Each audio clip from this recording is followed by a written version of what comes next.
Hey everyone, welcome back to our channel. Today, we're tackling something super practical. How to send an ACH payment in QuickBooks Online for 2025.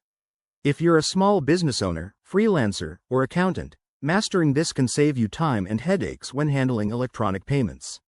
ACH, or Automated Clearinghouse, is a secure way to transfer funds directly from your bank account, avoiding checks or cash. It's faster, cheaper, and widely used for bills, payroll, and vendor payments. First things first, make sure you're logged into your QuickBooks Online account. If you haven't already, update to the latest version for 2025 to access the newest features. Once you're in, head over to the Banking or Transactions menu. It's usually on the left sidebar. From there, click on Transfer Funds or Payments, depending on your interface. QuickBooks makes this intuitive, but always double-check your settings. Now, let's get into the steps. Start by selecting ACH Payment as your payment method. You'll need to enter the recipient's bank details, like their account number and routing number. Double-check these to avoid any errors, nothing worse than a bounced payment.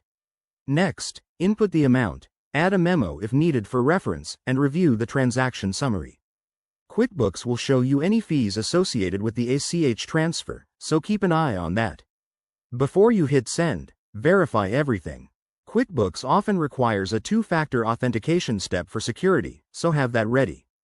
Once confirmed, your payment will be processed, usually within 1 to 3 business days. Pro tip: set up recurring payments if this is a regular thing, like monthly bills, to automate your workflow. And there you have it. That's how you send an ACH payment in QuickBooks Online for 2025.